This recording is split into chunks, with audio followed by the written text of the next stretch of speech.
আসসালামু আলাইকুম। অনার্স প্রথম বর্ষের ব্যষ্টিক অর্থনীতির চাহিদা ও যোগান অধ্যায়ের আরও একটি ভিডিওতে সবাইকে স্বাগত। তো আমরা আজকে আলোচনা করব চাহিদা আপেক্ষক কী এবং চাহিদা সূচি অথবা চাহিদা তালিকা কী। পূর্ববর্তী ভিডিওতে আমরা এই চাহিদা আপেক্ষকটা যদি সহজভাবে বুঝতে চাই তাহলে এই চাহিদার সমীকরণটা আমাদের বুঝতে হবে। পূর্বের ভিডিওতে আমরা লিখেছিলাম চাহিদার সমীকরণটা হচ্ছে QD equal F of P X P S P C Y T. এটা ছিল হচ্ছে চাহিদা সমীকরণ।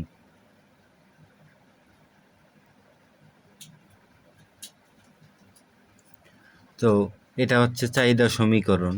আর এখানে যে এই এফ রয়েছে, এই এফটা আমরা বলছি এই এফ, এখানে এই চাহিদা সমীকরণে যে এফ আছে এটাকে বলা হয়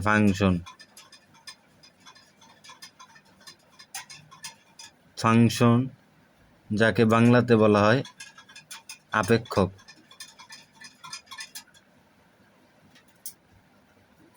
এই চাহিদা যে সমীকরণ রয়েছে এই সমীকরণের এই এফকে ইংরেজিতে বলা হয় ফাংশন এবং বাংলাতে বলা হয় আপেক্ষক।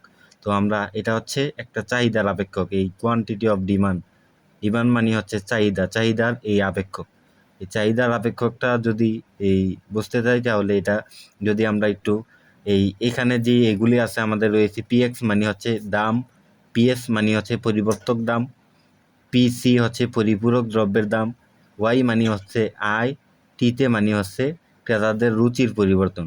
তো এটা এই চাহিদা আপেক্ষক বোঝার ক্ষেত্রে আমরা যদি এই সমীকরণটাকে একটু ছোট করে নেই, QD equal F of P, এখানে এই সমীকরণটার এই বাকিগুলি এই শুধু পিটা এখানে নিলাম, এই বাকিগুলি আপাতত পরে বদলেও হবে।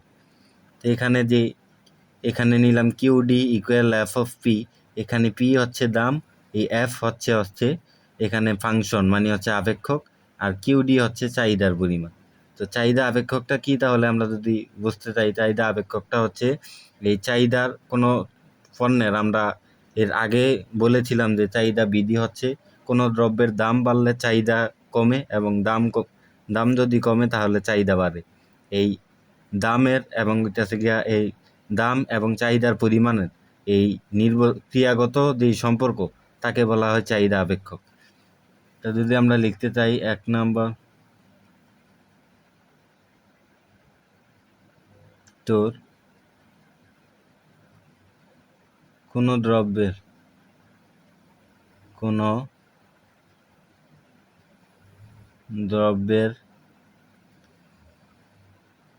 দাম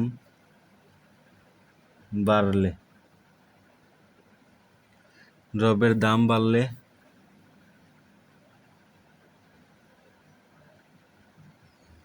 চাহিদা কমে এবং দাম কমলে চাহিদা বাড়ে। পণ্যের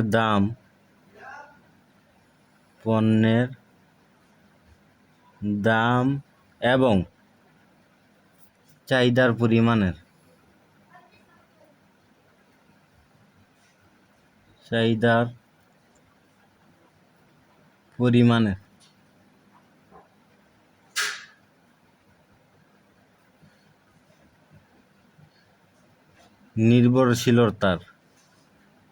নির্ভরশীলতার যে ক্রিয়াগত সম্পর্ক ক্রিয়াগত সম্পর্ক।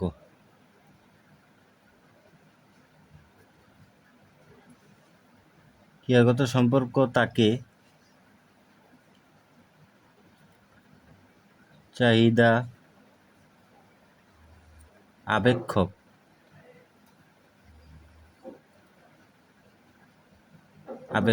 বলে। তো এখানে হচ্ছে কোনো দ্রব্যের যদি দাম বাড়ে তাহলে চাহিদা কমে এবং দাম কমলে চাহিদা বাড়ে। পণ্যের দাম এবং চাহিদার পরিমাণে নির্ভরশীলতার যে ক্রিয়াগত সম্পর্ক তাকে হচ্ছে চাহিদা আপেক্ষক বলে। এখানে যদি আমরা দেখতে চাই এই কিউডি মানে হইতেছে গিয়ে চাহিদার পরিমাণ, আর এখানে হচ্ছে এটা হচ্ছে এই পি হইতেছে পণ্যের দাম। এই পণ্যের এই দাম এই পিটা এখানে দাম বাড়ার সাথে সাথে এই চাহিদার পরিমাণটা এই কিউডি মানে হচ্ছে চাহিদার পরিমাণ, পি হচ্ছে দাম।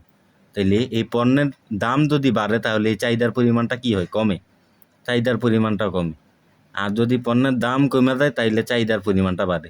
এই পণ্যের দাম এবং এই চাহিদার পরিমাণের যে ক্রিয়াগত সম্পর্ক তাকেই বলা হয় হচ্ছে চাহিদা আপেক্ষক।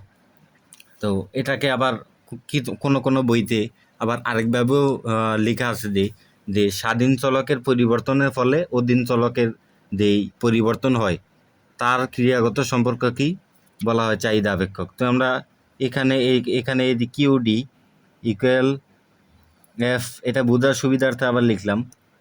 তো স্বাধীন চলকটা কি আর অধীন চলকটা কি? কোনো বইতে লেখা আছে যে স্বাধীন চলকের পরিবর্তনের ফলে অধীন চলকের যে পরিবর্তন হয় তাকে বলা হয় ঐতিহাসিক চাহিদা আপেক্ষক। তো এটা যদি আমরা বুঝতে চাই স্বাধীন চলকটা কি, আমরা জানি যে পণ্যের দামের উপর চাহিদার পরিমাণ নির্ভর করে। এই কিউডি মানে হচ্ছে চাহিদার পরিমাণ, কিউডি চাহিদার পরিমাণ।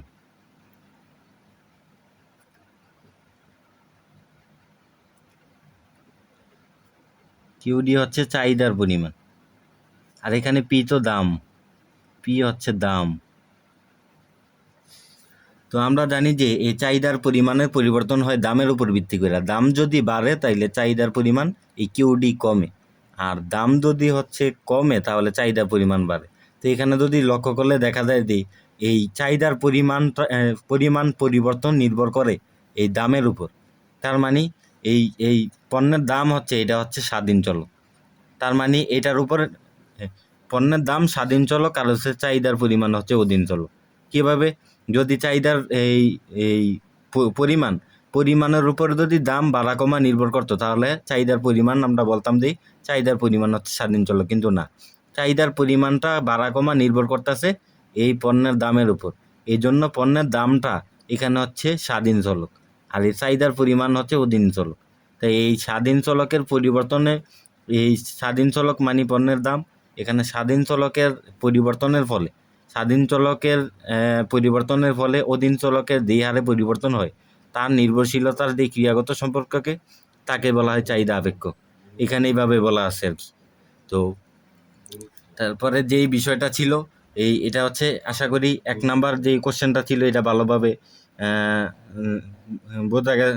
বোঝা গেছে। তো এখানে যে 2 নাম্বার যে কোশ্চেনটা চাহিদা সূচিটা কি, তো চাহিদা সূচি 2 নাম্বার যে কোশ্চেনটা চাহিদা সূচিটা কি? চাহিদা সূচি এটাও এই চাহিদা সূচির ক্ষেত্রেও আমরা লিখব যে আমরা জানি অথবা পণ্যের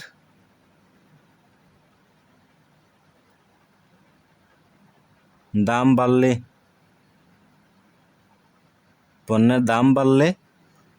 কি হয়? পণ্যের দাম যদি বাড়ে তাহলে পণ্যের চাহিদা কি থাকে? চাহিদা থাকে না। চাহিদা কি হয়?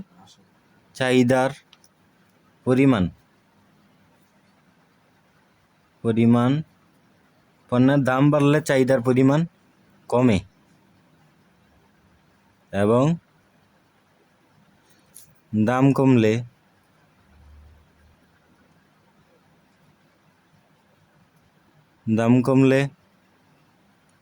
চাহিদার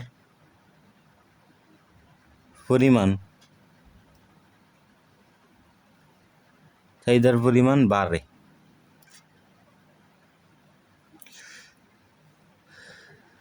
তো চাহিদা সূচিটা হচ্ছে চাহিদা সূচিটা যদি আমরা বুঝতে চাই তাহলে আগে বুঝতে হবে চাহিদা সূচিটা কাকে বলে।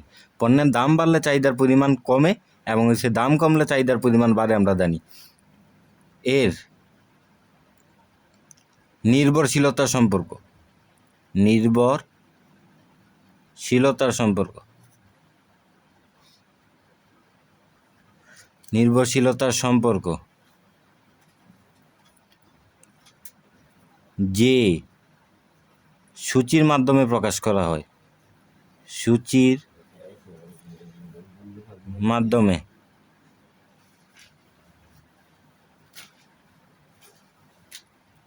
প্রকাশ করা হয়,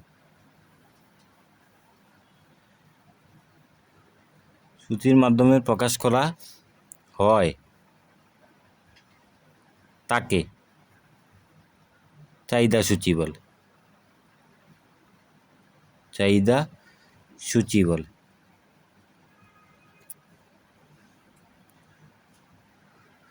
তো এখানে বলা আছে যে কোনো পণ্যের আমরা জানি যে পণ্যের দাম যদি বাড়লে চাহিদার পরিমাণ কমে এবং দাম কমলে চাহিদার পরিমাণ বাড়ে।